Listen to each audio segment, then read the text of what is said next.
Right, good evening. Welcome to Axiom Flux, Season 3, Episode 7.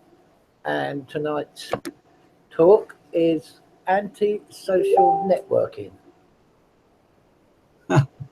He's with me, PJ, if you're listening. Anyway, yes, so tonight I've got with me, obviously, Stav here, and I've also got Jeff joining me tonight. Hopefully there might be one or two others. We'll have to wait and see. Good evening, Jeff. Good evening, Stav. How are you, mate? Yeah, I'm all right. Yeah, okay. Not too bad. Probably same as last week when we last had a chat on here. Just a different date, I suppose. But apart from that, as the old adage goes, same shit, different day. In other words. yeah, kind of. But it seems like the S word is getting even more S's added to it. But anyway, what we got for you tonight? Well, let me just open up. I'm going to go with one article tonight, as I think we'd just do it freestyle as we normally do. Yep. And what I'll do is I'll open up a screen share here. So tonight's topic is what's tonight? This is actually called social networking, is it? Or yeah, antisocial. Well, it's become antisocial, hasn't it, in a way? Antisocial networking, yeah. That's what I've got here. Anyway, let's see. Right, here we go. Should be sharing. Can you see that, Jeff? Yes, I can indeed, Stav. Clear as okay. Well. Yeah. Well, it's. I'm going to kick us off with this article tonight, and then we'll have a chat about what do you think or whatever. I could probably again use a dozen different articles to explain what it's about tonight. Basically, it's about Facebook. I Facebook post on Facebook. Yeah, this is an article from Natural News, and it's entitled "Facebook to become left-wing propaganda echo chamber with Orwellian plan to label independent journalism fake." So anyway, Natural News. Facebook has announced a new plan today that will very quickly transform the social media site into an echo chamber of left-wing media lies and delusional propaganda, just like we've recently seen pushed by the Washington Post. The new effort will rely on left-wing fact-checker organisations like PolitiFact and Snopes to determine the truthiness of news stories, reports Business Insider. Those stories deemed by left-wing fact-checkers to be inaccurate will be buried in Facebook users' feeds as a form of organised totalitarian censorship. This Ministry of Truth news dictatorship plan will, of course, transform Facebook into nothing more than a news bubble where left-wing propaganda is repeated as fact while independent journalism is labelled fake. This means all stories that are critical of vaccines, GMOs, Planned Parenthood, or Hillary Clinton will be censored out of existence. The political left, you see, doesn't seek to win any debate at all. Their goal is to ban the debate so that you never read any views other than theirs. They can't win a legitimate debates or legitimate elections, so they cheat. In essence, Facebook has now announced it's going to become the North Korea of social media. Facebook fact-checkers are left-wing propagandists who despise factual journalism. Facebook has announced it will introduce warning labels on stories they deem to be fake news with the help of partisan fact-checking organisations such as Snopes and PolitiFact, reports Breitbart.com. Business Insiders report that these organisations will include the likes of Snopes, ABC, PolitiFact and FactCheck.org, all of which have records of left-wing partisanship, particularly throughout the 2016 election. For example, PolitiFact infamously said it was mostly false when Donald Trump claimed in a presidential debate that Hillary Clinton wanted open borders. PolitiFact made this ruling despite Clinton being on the record at a paid speech saying, "My dream is a hemispheric common market with open trade and open borders." Trump has also said that Russia has 1,800 nuclear warheads and has expanded its arsenal, while the US has not. PolitiFact admitted that Trump's claim was factual, but it rated the statement as half true for supposedly missing the big picture. In both these cases, PolitiFact went beyond mere fact-checking and moved the goalpost in ways that benefited Clinton's candidacy. This type of ideological fact-checking went beyond parody during October's presidential debates, with NBC's taking Trump's statement that Clinton had acid-washed her emails, a reference to the data detection deletion tool, BleachBit, 100% literally, and declaring the statement false. It's time to leave Facebook and discover alternatives like Disapora or Gab AI. As Facebook turns into an echo chamber of mentally ill liberal wackos, informed people will look elsewhere for uncensored independent news. One of the best alternatives for Facebook is Diaspora, a network of independent social media hubs run by independent open source organizations like Linux. Diaspora hub is found at sharenewsnatural.com and is rapidly growing. Daily receiver restore posts, unlike Facebook, where 99% of our posts are deliberately verified by Facebook itself. Gab.ia, as you can is rapidly growing, promising uncensored free speech in a social media format. You can find my articles posted in the real time at these two accounts. Join all these sources so that you can stay informed. Understand that Facebook, Google, Twitter, Yahoo, and all the other internet gatekeepers are now engaged in all-out war against independent news, hoping to censor it out of existence. They've lost the narrative and they lost the election. Now they're desperate to destroy whatever voices they don't control. But it will only cause them to lose their audience. A mass exodus away from Facebook by censoring independent journalism. Facebook is going to lose tens of millions of users who will simply go elsewhere. The left-wing propaganda swallowers who stay behind at Facebook will simply become increasingly misinformed and mentally ill as they follow the left-wing media down the rabbit hole of delusional Russian hacker conspiracy theories and hatred against America, the Constitution, and the entire male population in general. It won't be long, probably before Snopes officially confirms that having white skin makes you a racist, or that all men are evil due to their genetics. PolitiFact might throw down its own delusional facts that claim Donald Trump was hypnotized by the Russians as a Manchurian candidate to commit genocide against women or whatever, whose body parts will be harvested for organ donations to grey aliens from planet Cockamamie. I can't wait for Snopes to confirm that people can transform XY chromosomes into XX chromosomes by declaring themselves to be transgender. Before long, everything pushed by the left, from climate change lunacy to transgender psychosis, will be rooted in sheer delusion that stands in complete contradiction to scientific reality. Yet it all will be pushed by Facebook as verified fact to the utterly insane left. Facts are whatever they believe in, no matter how disconnected from reality they might be. We have now entered the Orwellian nightmare we all knew was coming.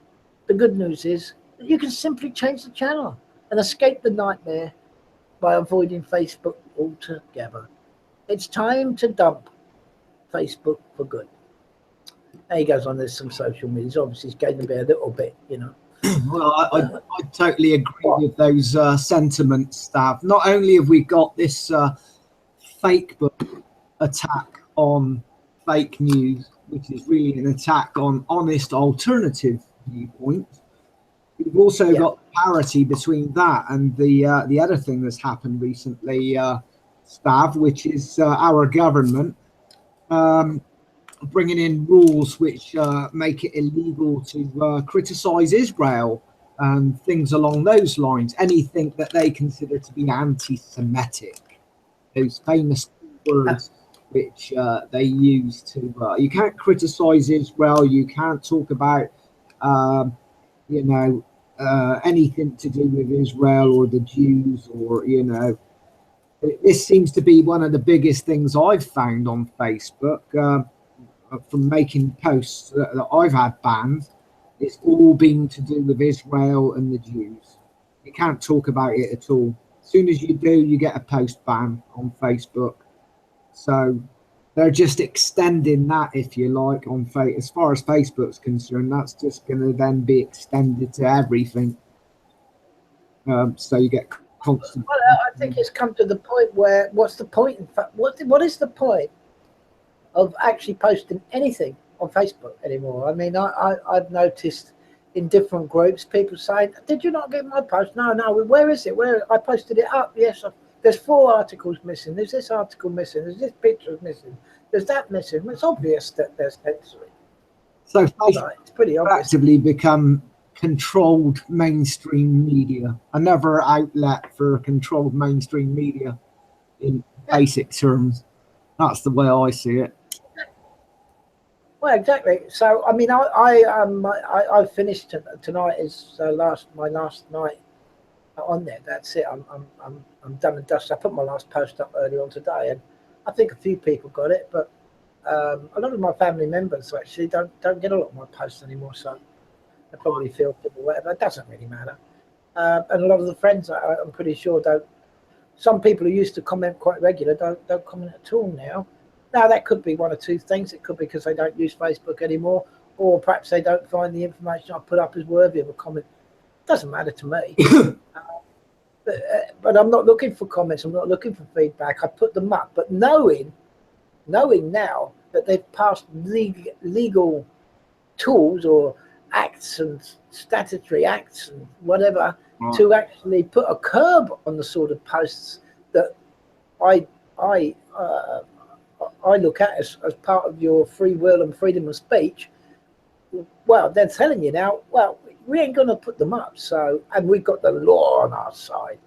So what's the point? So I decided the last couple of days, I thought, yeah, I'll jack it in this week. There's no point. There ain't no point, really, because they're going to, like you say, if you say anything to do with Zionism, which is an idealism, it's got nothing to do with race.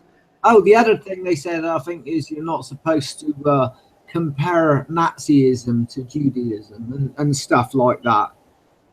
But I wouldn't compare the two anyway, because I don't think Hitler actually he did some things for noble reasons. So, which I can't say the same for Judaism or whatever. But I don't like any religions personally. Never liked religions. To me, they're just a control system. All of the religions, that is. But you know, that's my standpoint. I think they were all created at the system of control. If you like, I believe religions were the first form of government, if you like. Well, yes, it was the first method of control. Yeah, it doesn't bother to me what anybody says about anything or anyone. In actual fact, hate is not you know, if people want to speak hate on the internet, I don't have a problem with that.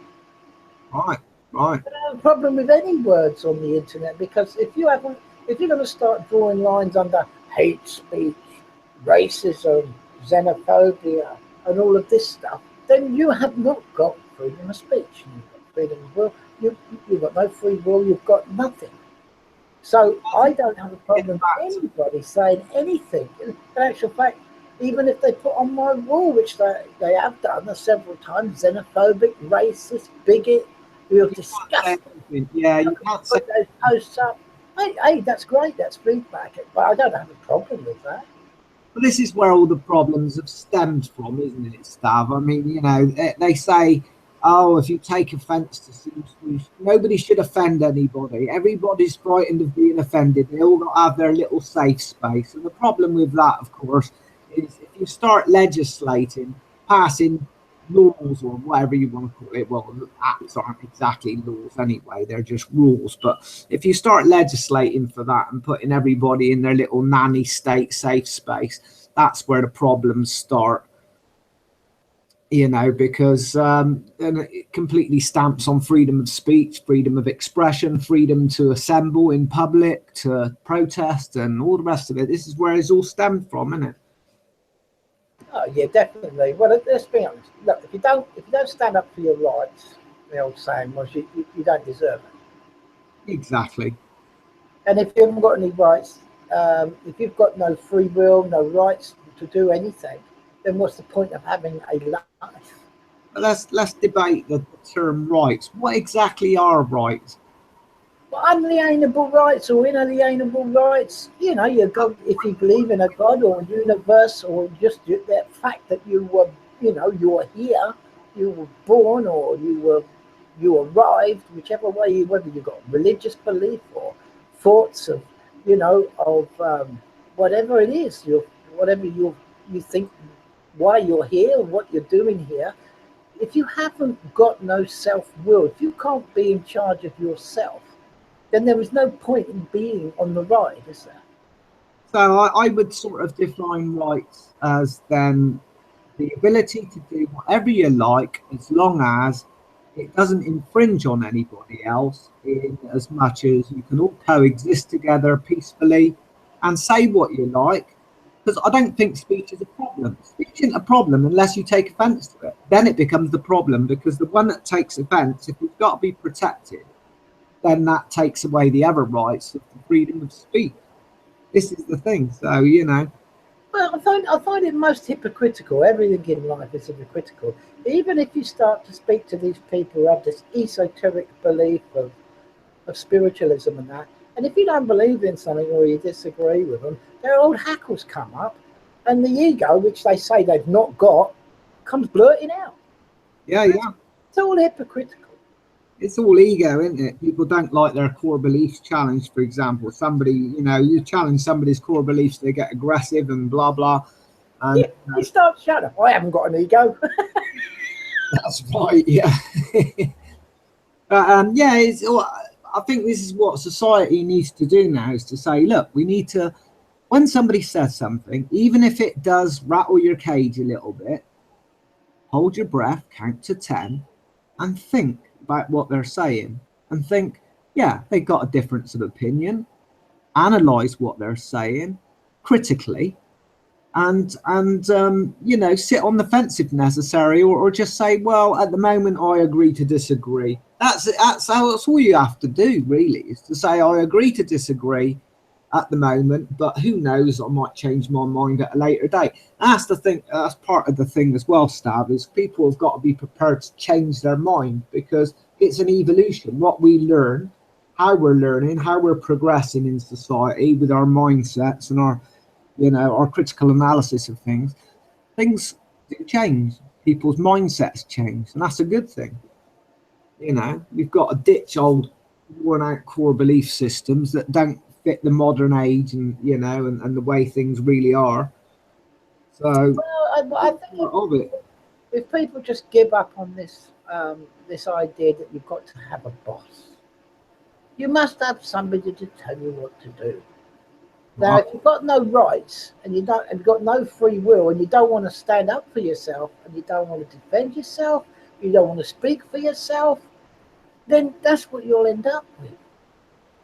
That's what you'll get. That's what you'll get. You'll get somebody else making a decision for you, telling you what to do, how to do it, when to do it, for how much money, or whatever. If you're that what driven, you know, then it's complete nonsense. The whole idea that, you know, somebody's going to come along and save the day, and this political party business and leaders, Corbyn, and all this nonsense. It's up to us. Absolute nonsense. It's totally down to us, Stav. It's totally down to us. It's down to individuals. I mean, Yeah. if you leave it to the powers that be, their attitude is they take silence as you know, as the go ahead to do whatever they want. So if you don't rebut what they're, you know, saying they're going to, But yeah, well, I used to go along with that, but now, no, arseholes. well, now they don't even listen. They want to I do mean, there was 130,000 people signed a petition recently against something. Well, I can't remember what it was now, what the government did, and they just totally ignored it. So now they even ignore dissent, or you know, or protest against, you know, what they're planning on passing. Oh, I think that was the what act was that they passed? 100,658, I expect. 130,000 is to do with the mental block. Sorry, Stav. That's why. Well, listen, Jeff. What I'm saying is, if they want anything from me, if they even want my thoughts or they call opinion, they have to ask permission for it. Everything they'll have to ask me for permission. And this tacit consent business, no, it don't wash with me. Yeah, same here. I've never liked that tacit consent stuff. It's like, they've turned us into an opt-out society now. And even then, I mean, look at all our private healthcare details, for example, when they privatized them all, put them out to tender, you had to literally opt out. If you didn't opt out, it would automatically, give people access to your private health details and stuff like that, which, is an infringement on patient-doctor confidentiality. They've done all sorts of things like that. It's absolutely disgraceful. There's no problem. Absolutely, it is. It is disgusting, disgraceful, whatever you want to call it. I'd like to make an announcement, a prediction. I think Facebook is going to go downhill very fast. I think you're right, Stav. I mean, it's gone from a social network to an anti-social network, hasn't it, effectively? And I think what we do tonight as well, I know that PJ Samuel, you're going off track here a bit, and anybody else who's listening, is to give people some idea of the other social networks that may be out there in the meantime. I think just your own blog site. There's many good sites out there that are all set up for your own blogs. There's, perhaps we should give people a few heads up on what's available. I mean, there's one or two others that you use. What's the Scene one? I've joined that. Scene, what's it called? I think Scene Life, I think is called. Scene Life. How do you find that? I just put it into Google. Just put it into Google or whatever search engine. Just type Scene Life, and you'll get the link come up there for it. Yeah, very similar to Facebook in its appearance. It's not 100% the same, obviously, but all you do is register in the usual way, and it's completely uncensored. I think there are some things you can't do on it, but so it's a bit more limited in some ways. But having said that, price you pay really for freedom of speech, isn't it? I'd quite happily go over it. Well, I've gone over to it. I've got an account with them, but there's all sorts of different things out there. Like, was it Uvu? That's one that's supposed to be uncensored, isn't it? Well, Uvu's a great. To be honest, I've been on it for a few days. I downloaded the software, and I'm always a bit suspicious because they're pretty much into interfacing with people. In later on, I looked at the company which is called Crush that runs it. Well, they're into all sorts of things which they want to interlace the actual physical stuff they built. They've got a pod coming out. You get in, and you become part of the living computer and the interface with them. So there's a lot of things not to look at in that company, but they do a good for communication, for live video and talk video and whatever. I found it pretty much the best for reliability, and the clarity of the audio is second to none. Much better than Skype, much better than Facebook, much better than any other one I've been on. In some minute, because Skype had pretty good audio, I have to admit. I'll just knock Skype into touch. I mean, Skype is it's just lately in the last year or so is becoming quite unreliable. With it, if you've got any slight bandwidth problem, Skype will find it out and off you go. But this Uber, I was chatting with PJ, and he's got quite limited bandwidth on his connection, and anyway, he never dropped out. Now we was on there. I just kept it going in the background while I was doing other things, and we was chatting all day. We never lost contact all day. Excellent. And with all this, snooping stuff that's going on, I've started using a VPN stuff. Yeah.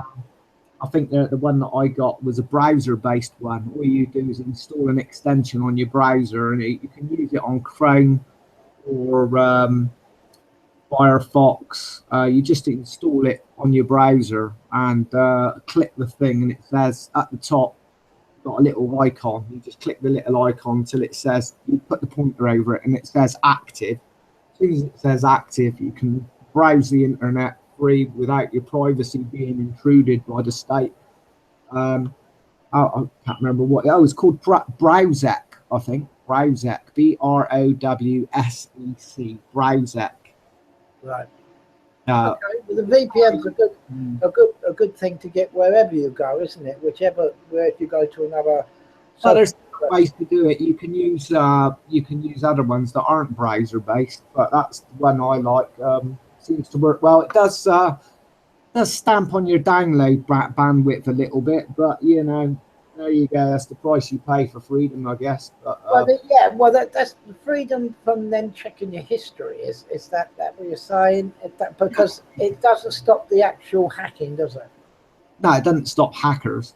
It does basically, it uses a different IP address. So it'll use an IP address in another country, for example. So you're not actually putting out, the only way the internet service provider can monitor, as far as I'm aware, that can monitor your browsing history and stuff is through your IP address, your physical internet address, which every computer is putting out constantly. But if you use a VPN, which I think stands for Virtual Private Network, it basically goes through a different IP address, like a relay, I think, in a way of speaking. Well, it's like using a proxy server, isn't it? Yeah, it's a proxy server. Yeah, basically. Yeah. Well, that's good. I think if anybody's worried about, governments and anybody else for that matter, corporations snooping on your history, then the VPN is the best way to go wherever you decide. If you do leave Facebook, which I recommend, I mean, it's not even about you. I mean, you don't have to be doing anything wrong to do it. I mean, a lot of people will say, well, if you've got nothing to hide, you've got nothing to fear. I disagree entirely with that premise, because I think that premise is so false, because the more that you allow intrusions on your privacy, the more the state takes control of your lives. And I don't think that's a good thing by any stretch or imagination. So I think everybody has to fight this in their own way and stick a middle finger up to the state and say, no, I'm going to continue to be private on the internet. The internet's free. It was meant to be free from the outset, and should continue to be. Well, I say to people who say that and use that as excuses, they're perfectly happy to have no rights whatsoever. Exactly, Stav. Yeah, and they're being trampled on more and more day by day by the fascist state, the corporatist. Yeah, and nightmare we're living in. If people don't want to hide their if people don't want privacy, then fine, but don't throw away your rights to say one day I do want my privacy and I have my rights to help me keep my privacy. That's the whole point of when they say if you've got nothing to hide. Well, if anybody says that to you, from security, policemen, or anybody, if they knew if they knew you had something to hide, they wouldn't be asking. I'm sure Theresa May would be very happy if I sat in her living room while she's having her Sunday roast, chatting with her husband, and I just sat there and took notes. Well, exactly. What about all this smart stuff that's going to go on? I can watch you get into bed. No clothing. I can watch you have your thrills with your wife, your girlfriend, or whatever. Oh, let's film it. Please, The worst example I've heard of that, Staff. That's madness. The worst example I've heard of intrusions on privacy is putting CCTV cameras in toilets in schools. Why the hell do they need to do that? That is sick. Watching children taking a dump, Yeah. That is so perverse, and I can't think of words to describe that. That is so low. I mean, how low can you go with this surveillance? I just think it's ridiculous. And I've heard a lot of people saying, you know, kids get it particularly bad at school nowadays. Somebody said the other day that their kid was basically told they can't go to the toilet during a lesson at school, and so they soiled their pants. And well, of course, the parent was fuming about it because it embarrassed the child. Couldn't do this, couldn't do that. You know, having to ask permission to do what's natural. It's ridiculous. Where Oh, well, where is society going? well, you know, if people say, well, I don't mind CCTV cameras in toilets, you know, public conveniences and all that sort of thing. I mean, you know, if you don't mind people to watch you take a slash or do something because, you know, you've got nothing to hide, you might as well pull your pants down and show them all your whatever. It's ridiculous. Absolutely Might ridiculous. as well walk out in the street and take a dump in the middle of Yeah, the pavement and let everybody watch you doing it. Well, that's what it will encourage. It will encourage people just walking along the road. Oh, I think I'll take a slash, you know. That might be a good protest action, isn't it? Everybody go outside Downing Street, pull your pants down and take a huge dump right in front of the police and everybody else there and say, we don't need privacy anymore, so we're just going to take a huge dump right in front of you. Yeah. Well, listen, we better not turn it into too much of an X-rated. Mind you, it's it just is unbelievable. It's insanity. It's madness. The way that people are. The way it's going, it's, you know, it's ridiculous. What can you But say? anyway, there is another site actually I wouldn't mind mentioning. If anybody listens to this tonight, is Steam It. It's another site. It's a Ponzi scheme. It's a digital currency, cryptocurrency, blogging social media site. And I go, well, is it a blog site? And they go, yeah. So you can put blogs up, yeah, and it's uncensored, yeah. Everything, nothing gets taken down. Excellent. Nothing is removed, right? But it's very complicated to explain. I'm not fully aware of how it totally works. I know how the blogging goes. I mean, it's quite easy. You can put up your links, your photographs, write your story, whatever. You put your blog up, and that sort of thing. But then, because if you write a good blog, you can actually be awarded in cryptocurrencies if that's your thing. It doesn't have to be, but that's a bonus side of it, right? And that's the thing where people say, well, it's a Ponzi scheme because, you know, well, no, Ponzi scheme is when you put money in and it disappears.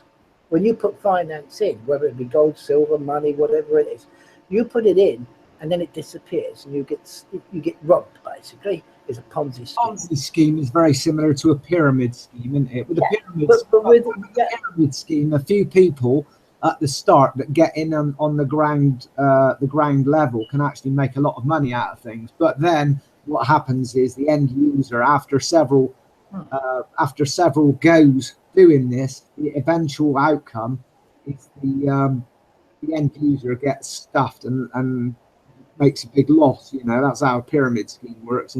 Yeah, but in that you're putting, you know, either financial instruments like bonds, investments, whatever into it, and you're being fleeced at the end of the day. But with the Steam It thing, the only thing you're putting in is your creativity and your blogs and your whatever you're doing, right? Which ain't costing you any financial thing, which you're going to stick up on Face 8 for nothing anyway. Sounds like a no-lose to me. No-brainer, mate.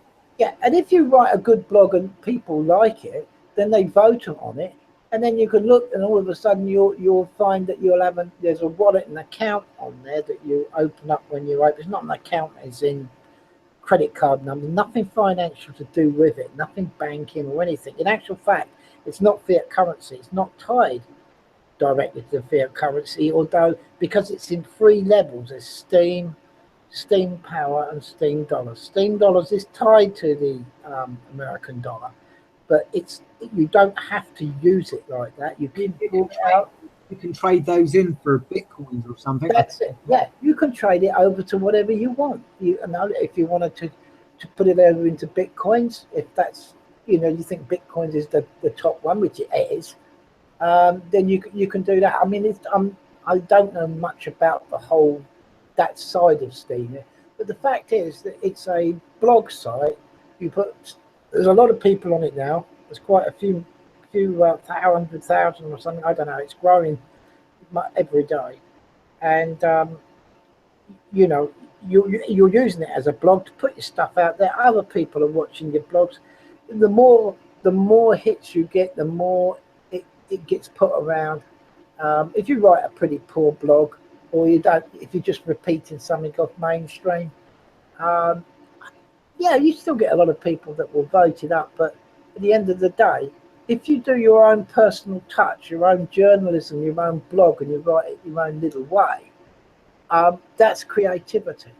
So, and it's not just about, spreading truths, alternative information to the mainstream, which is a lot of it. But there's all sorts on there: life, there's art, there's stuff, there's all types of things where people can share their creativity, rather than having to go out in the big old world and exhibitions and things like this and pay for it.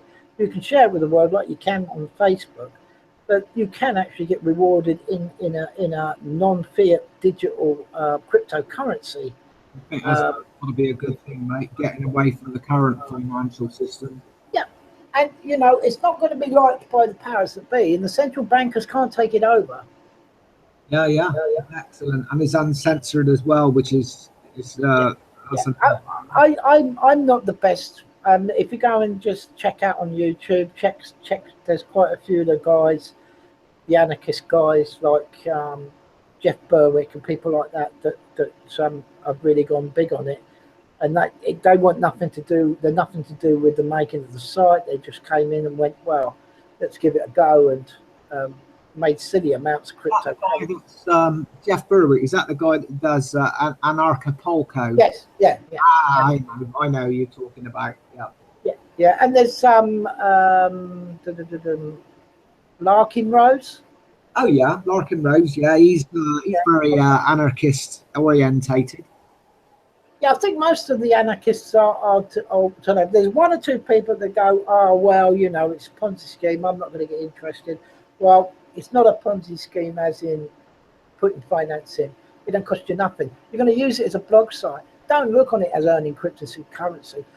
Use it as a blog site that's uncensored. Your material don't ever get taken down no matter what you say. And if you make some of that Steemit tokens or whatever it is, then there's a bonus.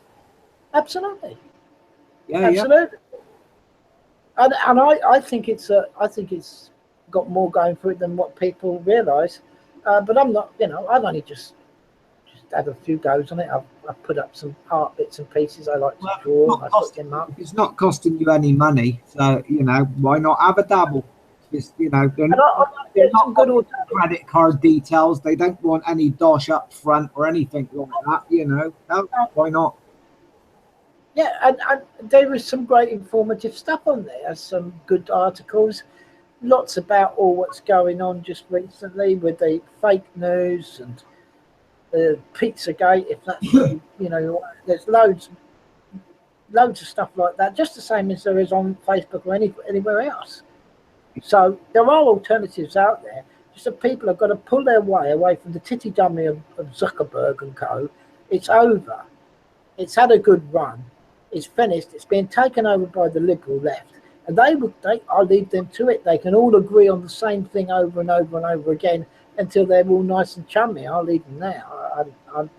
If you can't have an opposite view to liberalism, then I don't see any point.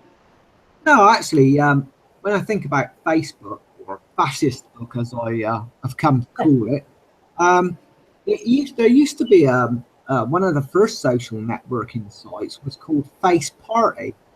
And this was years and years and years ago. And I noticed then Facebook came onto the scene, and it got much more, obviously, fame and what have you than Face Party. But it's like they tried to sort of emulate it a little bit and sort of steal them, sort of change the name slightly. And, it's a bit of a crafty move. Companies do that all the time. They change the name of something slightly and then market it a bit better. and bingo, they end up with something really good. I mean, in its day, to start off with, it was pretty good, Facebook.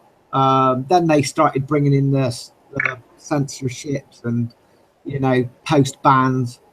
I've had several post bans, Stav. I've had, you know, I think a swastika on something on the banner, and they took my banner down, and they didn't like it, and they said, please give your response to why they removed it. And I said, well, a swastika is not necessarily anything to do with Nazism, first of all. I said it was a symbol of auspiciousness and good luck and good fortune, and is about 3,000 years old or something like that. And I got absolutely no response whatsoever. So they took my banner down, didn't respond to anything.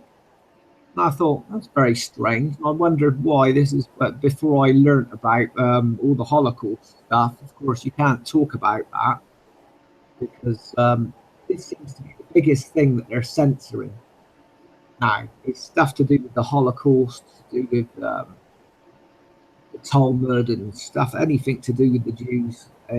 This is the biggest thing they're trying to keep quiet, by the sounds of it, stuff. In every aspect. And of course, another one of the postal bans, and I was talking about Hitler from a historical point of view, and somebody reported my post because he didn't agree with my opinions or the historical revisionist point of view that I researched, and reported it to Facebook, and I got a 3-day post ban for that.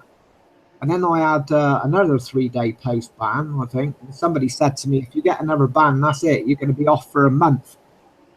Seriously. Madness. Madness, isn't it? You can't even talk about it. All I said, I think, was something like, it's something about Adolf Hitler from a historical point of view. I can't even remember what it is now. Something, it was. Well, yeah, but I mean, was it along? I know, I've got no idea what it was along the lines of. But I mean, if you've got, it didn't even criticise the Jews. It just because the word Hitler was there. I think that. I know. Well, maybe one wasn't as serious of Ken Livingstone saying that Adolf Hitler was a Zionist. Right. Probably not. Probably not. Well, that's his opinion. You know, he's entitled to it. You know. Absolutely, absolutely. I don't find that offensive. It's just his thoughts, and it's to me, Jeff. It's been blown wide open. Now, anybody who's done an ounce of research on the whole period throughout that, you know, what brought about the world wars. You know, the alleged history that's told by the victorious or spread by the victorious is one thing. Just because people have started to think outside the box and go, what if? You know, what if? And of course, you turn over one stone, it leads to turning over another stone, and on you go. And there's nothing wrong with people's thoughts on, even if they're alternative or completely 180 degrees opposite. It matters not to me personally. It never has done. And there's a lot of good logical facts out there to say, well, the mainstream academical history of it isn't so clear now. So, you know, to express one's thoughts that are opposite or not of the same as the system, then, you know, that tells me that what they're doing now with all the censorship over this anti-Semite business actually brings more true with my thoughts that are completely different to the academical side of it. Can I just put this post up a minute, Stav? If I get the screen share going, it's only a picture that was posted on Facebook, but it said about the things that you can't say now. You know, screen share, entire screen share, and can you see that? Yep. Let me just put it on present to everybody. Okay. Oh, can you see that? Yep. Right, it says, what are the implications of Theresa May implementing the IHRA working definition of anti-Semitism? Israel is mentioned on 9 occasions in the definition, and the following will become criminal acts in the UK. 1. Questioning or disputing the Holocaust.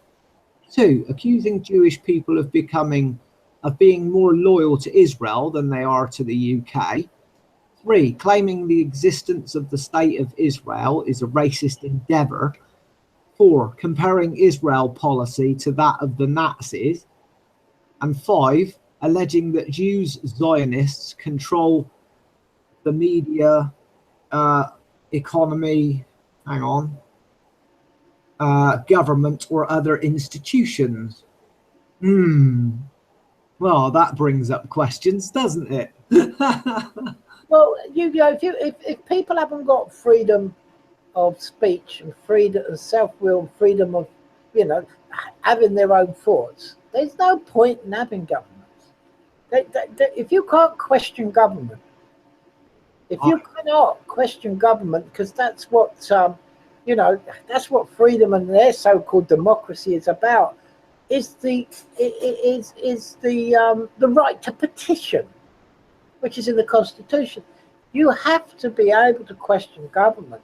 Otherwise, there's no government at all. It can't exist. This is the whole stupidity of it all. So making these rules is saying that, look, we're not government. We are your masters. Yeah. You are our slaves. That's all that is saying. All over us with an iron fist, basically, and say it's our way or the highway. That's it's so stupid and silly to do that. And these are the people that are making decisions whether hundreds of thousands of people live or die. Right. Well, I think they're putting a nail in their own coffin by doing things like that. So yes, I'm all for it. If they want to ban speech about Israel or whatever, I'm all for it. Let them, because people will question it all the more. Why in Europe for decades now has it been illegal to question or deny the Holocaust or the official narrative of why of what happens during the Holocaust? You can't question it now. So people will say, why did they put that little 87-year-old lady in jail for denying Holocaust existed? Maybe there's something more to what she's saying. And this should strike a chord with people, because, ultimately, what are they doing? They're just protecting their own lives. That's what I think. Well, they say the Holocaust, like if there's never been any other Holocaust taken, not questioning how many Jewish people got killed in died in concentration camps. Taking that aside, there's been umpteen Holocausts throughout history. One of the biggest ones before that, as we know, was the Russian Revolution. Yeah, but Stav, you've got to remember the word Holocaust apparently was a trademarked word. It was trademarked. It was created by the Jewish people or whatever, or the Jewish powers that be, and it was trademarked as their own word.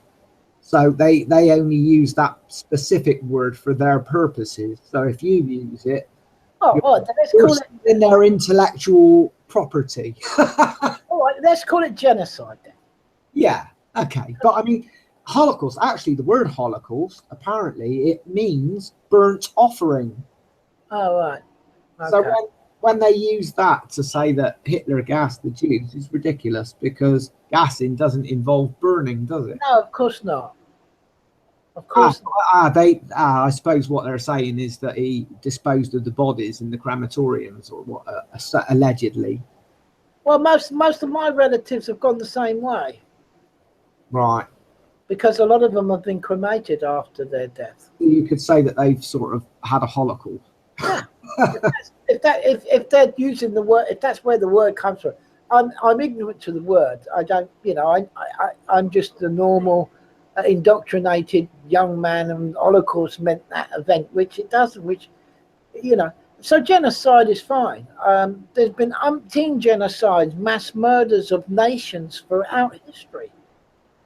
Much bigger than the amount of what they say allegedly did lose their lives in the concentration. I think one of the biggest mass genocides, I think, was to do with Mao Zedong, wasn't it? Yes, 100 million or more, wasn't it? Allegedly. Like that. It's a massive amount. And then there was Stalin as well. Yes. Stalin he wasn't exactly, you know, a saint, to say the least.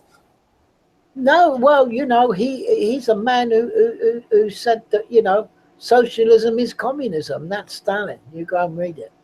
Right. Well, like I said before, you've got apparently, I don't know, I'm no political expert, but apparently socialism without capitalism leads to communism, and capitalism without socialism leads to fascism. Depends on the way you want to do it. If you've got capitalism without the socialism, then you go to the right, you go hard right. It leads that way. And socialism without capitalism goes towards communism. It goes over to the hard left. But of course, like you say, it's a circle, isn't it? So absolutely. So you end up with fascism and communism virtually meeting together at one point on the circle. Yeah, definitely. Well, I think at the end of the day, I think enough has been said, really, about the past.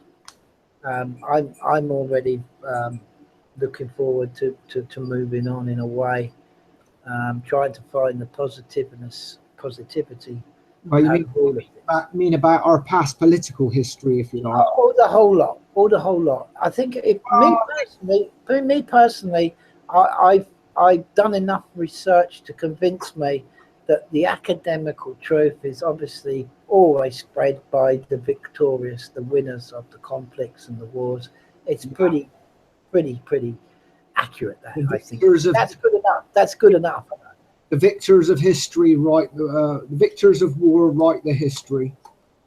Yes, his history or her story, whichever. But I mean, at the end of the day, for me, and if people haven't, go and do your own research. That's what Waking Up or whatever I think this whole thing has been about, is for you to find your truths, what you think is true. And when you've settled on that, then you move on, and then you try and create things that are better for you and for a so-called society or community, whatever you want to call it.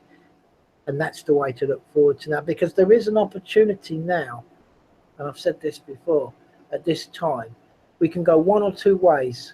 We can go into the abyss if we carry on the same line, or we can create, or people can create a renaissance out of this. Like Einstein said, isn't it? Something about the definition of insanity is doing the same thing over and over and over again and expecting different results. It doesn't happen. Yeah. You've got. And I think it's time. Yeah, I think it's time that people, they got to settle on something, and they got to go with it. Now, whatever it is they settle on, that's entirely up to them. But people have got to stop treading water now and saying, well, I think this way's better, I think that way's better, I think this way's better, I think that way's better, I think this. You just end up just treading water and going nowhere. Yeah. So I think it's time people settle on what they hold as truths. If it's decent and it's do no harm, common law is pretty much it for me. I don't wish to do anybody any harm. I'm not going to go into this love, humanity, hate speech, xenophobia, Islamophobia. I don't want to be involved in any of that anymore, because at the end of the day, it's all negative. In a way, it's going along the same old track. It's like words taking on a lot of dirty connotations, isn't it? Because they've all been abused and used for their own sort of nasty purposes and things. I mean, especially the isms, isn't it, Stav? All the isms, they've taken on really nasty connotations. Yeah. Nobody likes the isms anymore. Yeah, I kind of like the word Renaissance, and I kind of like the word. I'm okay with an ism. I'm okay with this populism, because if it's what people want, Yeah, but you're and not okay with socialism. I've been there. It's old hat. It's old hat. Yeah, I know. I'm just saying. I mean, all these words with isms on the end, they Yeah, all I end know. up having dirty connotations. I mean, the original idea of socialism, in its genuine form, was not actually a bad thing. But it takes on what we had was a version of socialism, Fabian socialism, which is not so nice. It's the same with capitalism. Capitalism sounds bad in a monetary way. True free market capitalism is not actually a bad thing. But you know, it's still taken on a dirty word because what we've got is not true free market capitalization, capitalization, whatever you what's the word I'm thinking of? Capitalism. Capitalism. Sorry, yeah, that's it. Um, Mental block there. Senile dementia setting in old age. You know how it is stuff. Yeah. So if we had proper true market capitalism in a monetary form mixed with socialism, true socialism, that's not a bad thing. That's actually sort of quite middle of the road. So you haven't got the extremes. You're away from the extremes. You're away from the fascism. You're away from the communism. It's when you take one away from the other that it starts going to one hard side of the equation, the extremes, and that's when you get the problems. But you know, there's different versions of everything out there. Um, everything is not as cut and dry as you think. You know what I mean, Stab? They change the words, they change the meanings of things. Um, Words take on bad connotations, and they get a bad labeling. But I mean, look at communism, for example. That is where the state takes your property and owns everything and owns your children and all the blooming rest of it. Some of those ideas may seem like a bad idea, but actually work in a very, very small way. Communism works in communes. That's where it was designed to work, in communes. A small group of people living together where they all share everything, you know? It doesn't belong to one person. It's just all shared. Everything shared out equally, you know? And that works in a small way, but it doesn't work in a big way. No, well, I think at the end of the day, really, yeah, I pretty much had it with all. There's only somebody said to me, actually, about our two people have said to me in the past couple of years, I need a political party. I need something. And I go, well, I don't, I'm pretty much a political atheist. That's it, really. Right. I don't believe in any of them, right? But I said, there's only something that I've seen that I actually think that if you need an organisation or something that's going now, to me, goes in a direction for people to do things for people to replace politicians and political parties. And I don't speak very good Italian, but the 5-star movement in Italy, and here's the secret to that: it's called a movement. It is not a political party. Right. But And that dirty connotations to some people, though, don't they? The word well, can be. it's a movement. It's a movement. It's called the 5-star movement. It's headed by a bloke called Beppe Grillo. And you know what? If they had not, is it not first past the post? Just what the voting, where one vote in one country counts as one vote instead of constituencies. Overall majority. The 5-star movement would have been in 4 years ago in Italy. Sounds like a lot simpler system, anyway. Sounds like. Do you know what he's for? He's for getting local people in local councils doing the job from the ground level. People who know the job, who are from the ground level, not from the elitist side of things or colleges. Bottom up, stay with the people to run the country rather than the top down. Then, so to speak. Yeah. And to be honest, I've listened to a few of his videos that's been translated, because I'm saying my Italian isn't great. But I mean, the guy has what they call a vaffanculo day. A what? Sorry. A Vafanculo Day. Right. I have no idea what that is. Well, to put it politely, I won't tell the word. It's an F-off day. Right. Right, and that's a complete F off to Parliament, F off to their presidential, prime minister, whatever system they've got. It's completely up yours. We're doing what we want to do today, and I think from what I've seen, what he's put on the ground and everything, and locally how he's got local people to help other people, and it's all about community, helping community, and he wants to do that. He wants to get rid of the whole political system in Italy. Right. And he took that to the polls.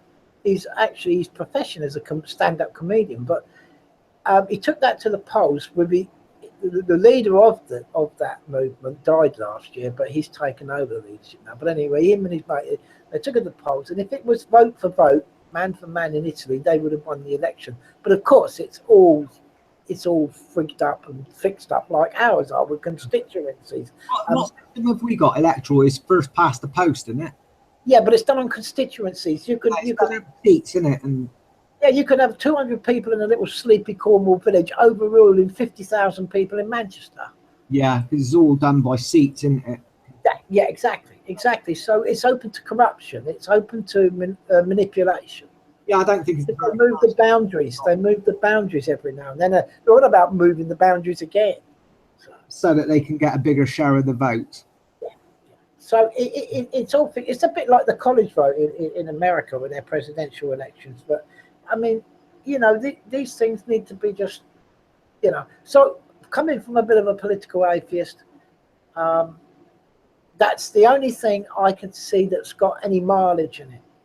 I mean, you say you're a political atheist, but if you have a look at, everything in life is politics. Whatever you do, even if you even if you're a group of people just living off the land, sharing stuff together, how the stuff is distributed, that's politics. Everything is politics. So, I mean, you say a political atheist, what we need is some sort of system that works for everybody. But I mean, how do you create this? How do you create this? Not a utopian system, but a better system. I think it's impossible to get true utopia, and what we've got at the moment is, of course, complete and utter dystopia, which is not good. But I think maybe one way is to go over to a resource-based system. Not necessarily completely resource-based, but retain our national boundaries, if you like, so that we haven't got this vast movement of people all wanting to go to the best place in the world. I mean, if we got the best place in the world, everybody's going to want to come here. Of course, we can't do that from a practical point of view because we're a small country. The UK's a tiny little bunch of islands, and we can't handle that sort of. Our infrastructure can't handle that. So you need to retain national boundaries to a degree, have sensible border control. There's nothing wrong with that. It's not racist, like we've been told in the mainstream media, which is absolute rubbish. We've got limited roads, housing, and everything else. If everybody in the entire world came to the UK, how well do you think the UK would do? I mean, it's ridiculous. It's not racism. So you need sensible boundaries, and also, I think we could go over to, if we've got an abundance of the things we need, we could go over to a resource system or partial, whereby everybody in the country gets the stuff they need for free. When I say for free, of course, things have to be produced. Not everything's automated.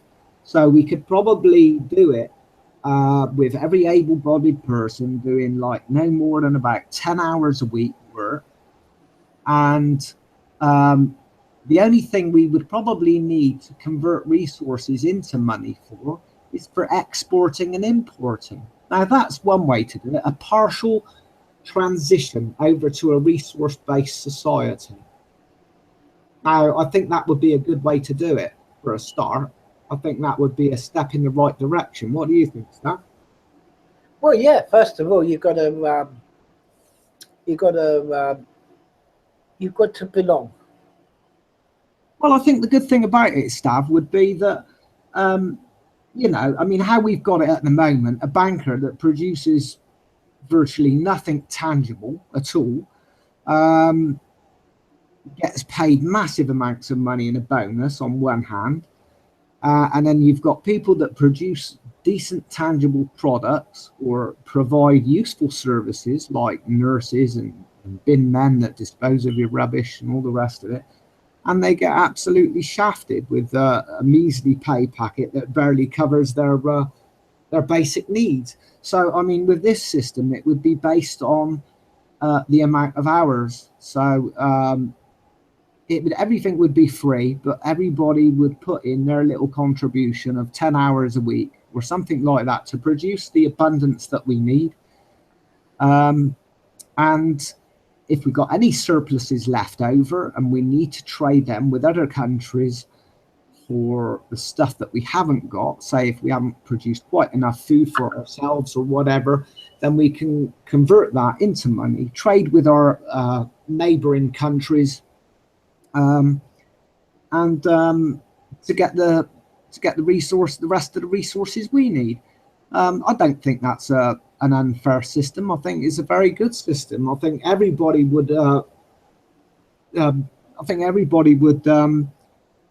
Benefit from that. I don't think you know, there wouldn't be the huge disparity between wages and classes. That the class system would disappear. Everybody would have better quality products, better quality services. I mean, if you look at Big Pharma, for example, when you put money into the equation, what happens? You don't get the things that you need. I mean, Big Pharma is a prime example. They don't produce cures. What they produce is stuff that will keep you on a lifelong symptomatic treatment basis, not to cure you, but to part you with your cash over the long term. And that doesn't actually benefit you because it doesn't get to the root cause of the problems of people's health.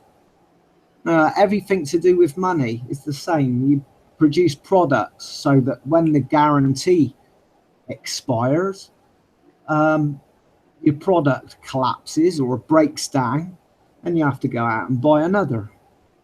This is another problem because what that does is it wastes resources. It's not like printers, for example. You want to buy your ink runs out in your printer, and the cost of getting a print cartridge for it costs so much. People say, oh, I might as well throw that in the bin, go out and get another printer. It's just as cheap as buying the bloody print cartridge. Well, of course, that's unsustainable. It's totally untenable. You can't live like that in a society with limited resources. It's wasteful, doesn't do the environment any good. You know, this sort of, I mean, we can produce, I mean, I don't know if you've ever seen, there was a documentary called, I think it's called the 100-year light bulb. They produced a light bulb that lasted 100 years. And then the company thought, well, we can't make any good profits out of this, so we've got to lower the lifespan of the light bulb. So they made the filaments thinner. They started measuring the times of how long these bulbs lasted, and they got down to like 1,000 hours, and they made that the standard so that every light bulb only lasts 1,000 hours, and then you've got to go out and buy another one. Well, that only serves the purpose of money. Without money, you'd have a light bulb that would last 100 years quite happily. Why not? Just make a bulb with a thicker filament. You see what I'm saying? That saves on resources massively. Well, I think it's all good ideas, but I think that all like you've got some great ideas, Jeff. I've heard many of them, and I think PJ and other guys, you know, I talk to, have got some fantastic ideas, and they would all work, like the movement I just mentioned in Italy, and all these things that can work. None of them can work. None of them can work unless the system, the world, stops going in the direction it is going. None of them can work, right? So it's it's all immaterial until the check and balance has been put on, and this system has to pull back from where it's going, because none of those ideas will even be put into place or even thought of being put into place. And so I say to people, you've got to, you've got to belong. Where do you belong? Have you got an identity? Do people have an identity in this country? Have they got an identity? I mean, I might say some contentious stuff about nationalism and things like that. And some people say, well, I know you're racist, and all this nonsense, right? But if you haven't got a country and you haven't got an identity and you cannot come together as a people, then you're going to have nothing. And all these ideas will never even be put on the table, let alone heard. So, what has to happen, in my thoughts, is basically is the system, the world, the Western world as it's going at the moment. It's got to pull back from that, and it's got to stop, because there's no room for any ideas, and people have to look. Listen, if you're born in England, you're English. I'm sorry, that's the geographic area, right? If you're born, you'll have to get over it. If you can't get over that, then you'll have to move to a country where you're more at home. That's all I say to people, because they want no borders. They want, we're all humanity, love, and all the rest of it. That's fine. It's not. I love love, and I love humanity. That doesn't even come in. Shouldn't come into anybody's question. Well, I'm against the whole concept of globalism for the main reason that they want a new world order, which is one world government, one religion, one blah blah blah this, one blah blah blah that, and it's all about uniformity stuff. And we're not uniform people. No, we're not. No, it's never going to work. We're all diverse. At the end of the day, we've got different coloured skin, we've got different languages, we've got different cultures. And let's celebrate that. Let's love each other for our differences and say, hey, let's celebrate the diversity and the differences. Wouldn't the world be a bloody boring place, Stav, if everything and everybody and what everybody did was the same? It can never work. It'll never work. You imagine going on a nice holiday to the Costa Brava. Instead of getting a nice plate of paella, you got a McDonald's. What would be the point on going on holiday if the whole world was the same? People want diversity. They want difference. That's the reason they go on holiday, to have their little break and things. It's just... there's nothing wrong with countries and nationalism, identity as a country with people who are German, Austrian, Italian, Spanish, Welsh, Irish, Scottish. It doesn't matter. But if you're going to be, the only thing I would say is, if you're going to be an Englishman, then be a good Englishman. Do no harm. Go about, create your things, make nice things, and the rest of the world may say, well, I'd like some of that. Or if they're in some despotic country that has got no identity, hey, why don't they, in their country, if they love England so much, and the way the economy is and the way that the English people treat English, why don't they make their own country like it? Yeah. What I really hate about England... They don't need to up anchor from all the depths of Africa. Stand up in your own country. What I really got a pet hate about, Stav, is what we've done to England. Because England hasn't got the same things that England was all about in the past. We've become very Americanized. Whatever we do here, whatever they do in America, give it about 10 years and we follow suit. Whatever it is, however stupid it is, we follow suit. Why? Just because they're the biggest superpower in the world, we don't have to follow them tooth and nail for everything they do. It's like fracking, for example. Fracking was a major cock-up in America. Then what did they do? They copied it in Australia, and that was another cock-up. Now they want to do the bloody same here. We shouldn't be following the bad policies of other countries. We should be embracing our own policies and our own way of doing things, a sensible way.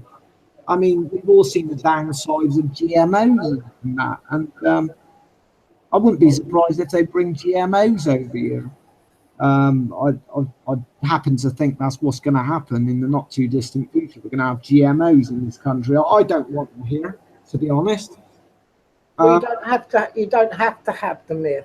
Yeah, but if they, like in America, they don't actually label products, so you don't know what's in them. You don't know that whether there's any GMOs in them or not. So if we end up with that situation over here, you're not going to know what you're bloody eating. You're going to have to. Well, then it comes down to, as tough and as hard work as it is, the individual saying, I can't trust you, Mr. Tesco's. Right. You won't put on your products whether it's GMO or not, because you say you have no legal obligation to do so.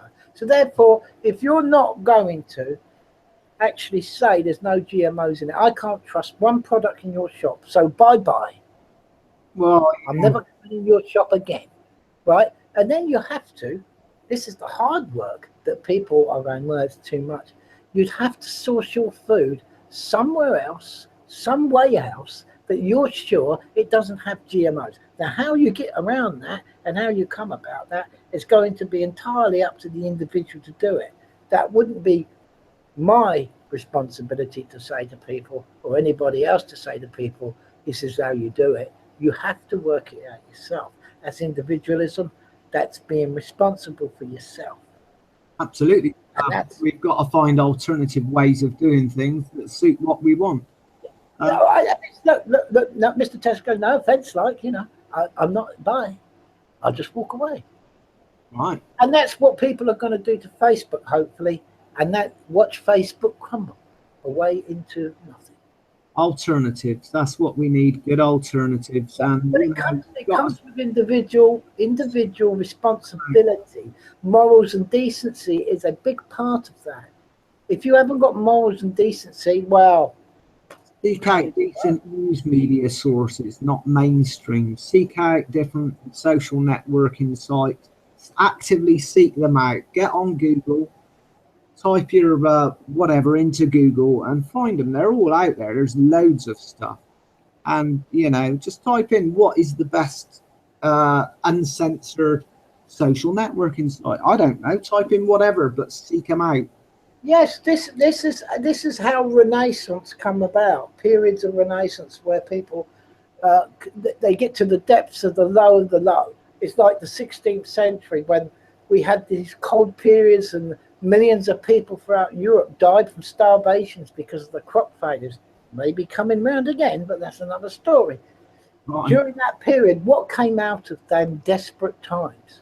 Fantastic things that were made by people. Even the Stradivarius violin that came from that. You can never get another violin that plays like it and sounds like it ever, because it came from that Renaissance period. That's why there were zillions. And painters and all this, and artists, architects, they all came from that period of severe oppression because of the difficult times. Every cloud has a silver lining, Stav. Yeah. Even if you look at war is a horrid thing. Nobody wins. There's no winners in war. Everybody's a loser when it comes to war. But the silver cloud lining of war is sometimes it pushes forward the boundaries of innovation and invention. Because like the old thing says, necessity is the mother of invention. A lot of the greatest inventions have come out of wars. Not saying that we should go to war just so we can invent stuff, but hardship does tend to push the boundaries of what we can invent, and different things and the way we can diversify. Absolutely. And you see, the thing is, with wars, what normally happens, right, it's dictated by those people. There's not a renaissance like after World War One and went into World War Two. World War Two, you had the Bretton Woods Agreement, United Nations formulation out of the, the Council for Foreign Relations. That was controlled and manipulated. We are where we are because those manipulators, after the war, put it there. That wasn't a renaissance. There's been no renaissance since the 17th century. They just make it look like it's a renaissance. Yeah, the Industrial Revolution wasn't a renaissance. Well, I mean, in fact, it killed labour. It killed people's productivity. at the things that have come out of the Second World War. You've had NATO. Well, NATO was before the Second World War, wasn't it? But I mean, you had the UN, you've had the EU, which was then known as the EEC, or the European Economic Community. All start off sounding lovely and friendly and happy, and let's be a massive, great, big, happy community together. And then what do? They push it into their own little agenda, and it all changes before your very eyes. This is what you get with political leaders, leading you out of a war, leading you into oppression. Right. You know, this is what happens out of wars. So if you get taken into wars, you know that nothing's going to come out of it. My parents fought in a world war, and they came out at the end of the war when they were demobbed with absolutely nothing. Well, yeah, that's the way it goes. So but the Renaissance has got to be people-driven, individual people, groups of, individuals grouping together with creativity, art, and all these things. That comes from people. It doesn't come from governments. Renaissance never comes from stuff. The easiest way to live in a world where there's no war is for every single person to say, no, I'm not going to fight your bloody battles. Yeah, they might stick you in jail for it, but you've got to stand up for your beliefs. You've got to stand up for what you believe to be right, because this is what it's about. Stand by your principles. So if the government turns around and says, we're going to have a war with the Ukraine or whatever, we're going to draft you in, we're going to bring back national draft, say, no, I'm not doing it. I'm a bloody conscientious objector. If everybody said that, there'd be no bloody war. No, that's right. Well, I think what can be taken from tonight's little chat between me and you, and about the, the subject of Facebook and the censorship and the laws being passed, supposed laws,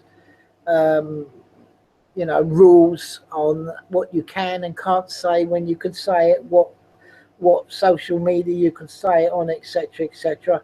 Fine. I think that's it with me on Facebook. There's no doubt about that. I'm finished with it, and I shall go and do my own thing on another blog somewhere else with like-minded people, if that's the case, and I shall, put out what I put out there where it doesn't get censored to pieces, because there's no point putting it on Facebook and those places. And let's get cracking. People, I think, in the last 6, 7, 8, 10 years that have woken up to the truths of the New World Order, call it what you like, Illuminati, dictatorship, fascism. What I take away from this is that seek out alternative everything.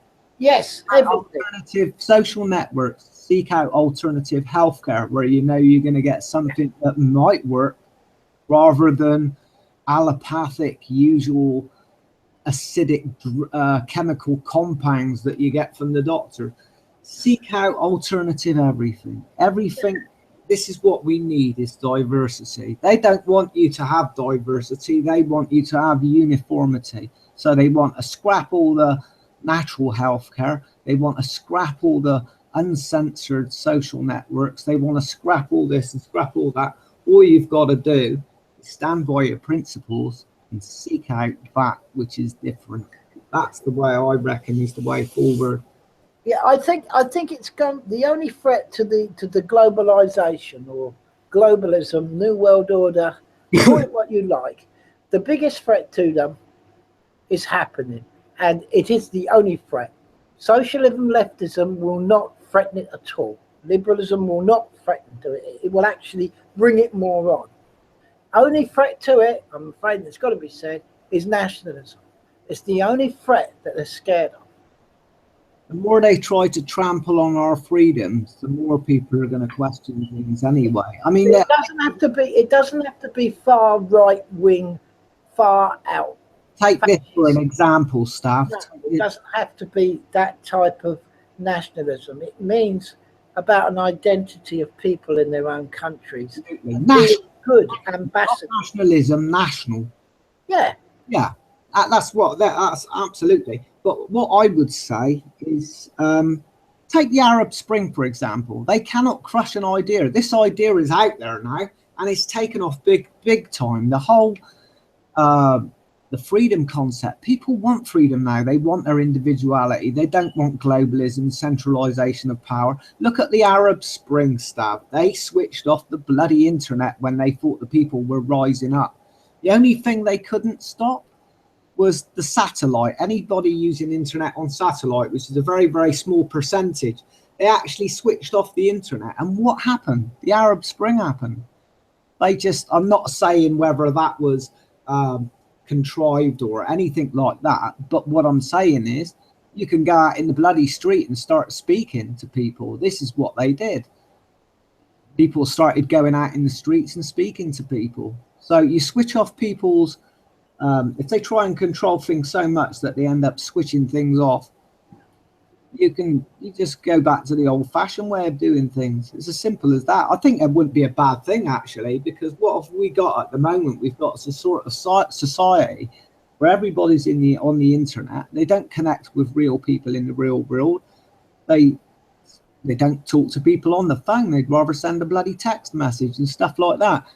But we need to get back to community spiritedness, get out there, form big groups, discussion groups, things like this in your local pub. Not that we've got many local pubs left, but there's always somewhere you can meet up and start chatting and things you can do, and go back to the old way of doing things. If they try switching things off, there's all things, you know, it's not always about going forward, is it, Stab? Sometimes you have to revert to the old way of doing things. Yeah, definitely. But I think it's time to move on, and that's what I'm going to do, Jeff. And that's because if you don't pull the plug, you never do. You have to make a break, and that's what I've done. I've done tonight. That's it with Facebook with me and those. I'll go. I've got one or two other places. The Scene one. There's the Steam it. As for communication, I don't think you can beat Uvu. Just for communication, it's second to none as far as I've found out. Just well, thank you, Stab. I'm looking for that myself because you know, something that you can have a chat to on audio, which is I mean, use a blog. I mean, I'd say to people that are alternative thinking and put posts up on Facebook and shared stuff that, you know, which is they believe is their truth, and that get cracking. Write some of your own stuff. Do your own little bit of an article and put it on a blog. Steam, it's a good blog. I'm using that. That's the one I'm using. You can use any other blog. You can make up your own blog, your own website, and do your sort of thing. But Steam it is quite kind of good because they get to see, you know, in quite a lot of people, rather than having to just put a private blog up somewhere and then having to go onto social media and say, here, read my blog, where it's already set up. And I think, and then you could use something like, Uvu to communicate with. Don't put all your eggs in one basket, as they say. Right. And, you know, because Facebook, you can fall into using their communication, and you don't get off the damn site, and it's wall all the time. One thing I'd add to that, Stab, as well, is I think we've learned a lesson by Facebook and Twitter and things like that we shouldn't necessarily use our real data and information either. So, you know, I mean, on Facebook, I call myself Fred Blogs, or, well, I was Fred Blogs until somebody reported me to Facebook for using a fake ID. I got around it by changing my name to Fred Blog, but used the same account. So I'm back on there now as Fred Blog. But the point is, don't put your real data out there. I think you're not a criminal. Just because you're hiding your internet footprint doesn't mean you're a criminal. It just means you want a bloody private life away from snoopers. Well, it comes back. Yeah, it comes back to that. Hang on a sec, Stab. Don't put your date of birth out there. Don't put your address out there. Don't put your bloody phone number out there. Don't put your real name out there. Keep your information to yourself, for Pete's sake. It's private. It's your information. Don't make it public. Don't make their lives easier. Exactly. I agree. Absolutely. And, you know, I've again, you know, when they say, well, I've got nothing to all I have is called my privacy. And when I want my privacy, I shall have my privacy. And no one's going to take that from me. They could try.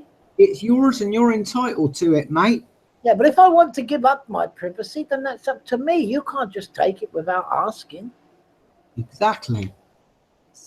That's the way we need to be. Go back to being a sort of sensible society where you get to do what you want in private. It's your life. You don't have to share it with the rest of the world. That's right. Well, if GCHQ, NSA, and anybody, MI6 or whoever, listen, boys, you have to have my permission. Exactly. Everything by consent, it should be. That's the way it should be. Anyway, listen, I think we're at tacit consent by real consent and not opt out, opt in. Yeah, that's right. As Rees-Mogg said, liege lords or liege lords. That's who everybody is. Every Englishman is a liege lord, and he will go and check the YouTube video out. You are the sovereign, and liege means sovereign. He admitted it in Parliament the other week. So if you believe in politicians and parliamentary debates and everybody used to address each other in medieval times. Yes, liege, my liege. Yeah, definitely. That's sovereign. Right. Go on Wikipedia, anybody, Google it. Liege. Sovereign, not bloody politicians. No. They're just representatives. They're just representatives, but we're the true sovereign. They like to spread this. They like to spread this bunk that they've got parliamentary sovereignty. They're just bloody public servants. We're the sovereigns. That's it. We should be the ones calling the shots, not them. So I would say to people, you've got to have an identity. You have an identity if you're an Englishman born in England. You can call it race. I couldn't give a monkeys. You have an identity. You are sovereign. They are your servants. Be the master because you are the master. And now you have an identity. Now people can come together under that if they want that. If they want to be slaves and give it all away, then go and live in another country. That's what I say. But that's up to them, you know. Or they want to be slaves here, right? They can be your slave or any sovereign slave, because that's what it means, and that's what he said in Parliament last week. So that's coming from a silver spoon politician. Right. Absolutely spot on that, Jacob. Is it Jacob Rees-Mogg? Yeah. Yeah, I've seen that video. Yeah. So there we are. A horse's mouth, we'll call it whatever you want. It was there. And identity is identity. You have to stand for something. And what I think as well, I mean, government, I've heard loads of people saying it. I think even David Cameron said it amazingly. And that is, we are governed by consent. Well, wait a minute. What about bloody taxes? Do we get to choose whether we pay taxes or not? That should be by consent completely. Yeah. Because otherwise, if it's just taken without your permission, it's theft. Absolutely, Jeff. Well, listen, look, I'm gonna wrap this up tonight. I think it's been quite a good talk. I think we lost the viewers. Oh yeah, 0. We did have 3 at one time, but I think when I said liege lords, they disappeared. So that's because we're the populists. We're so popular. We're populists, and we're so popular that we got 0 viewers. Hey, listen, I don't care. You know, it's up to people, and you know, I think it reminds me of the irony off of Monty Python's when they said, "We're the Judean People's Front." Who's that then? Oh, that's the Popular People's Front, and there's just one bloke there. Yeah, well, I think it's time to kick on and move on, and good chat, Stab. Get off of Facebook. Definitely. Fascist book, as I call it. Yeah. or fake book because they're wanting to promote their fake mainstream news. Fake book. Yeah, all we've got to do is change the letter C to a letter K, and you've got it sorted, haven't you? You have indeed, fake book. All right, so Jeff, I'll catch you later. Thanks for coming aboard. Nobody else came in tonight, but never mind. They must be too busy on fake book. Pleasure, Stav. Always a pleasure, mate. All right, and you, Jeff. I'll catch you later. Yeah, cheers. In a bit, mate. Cheers.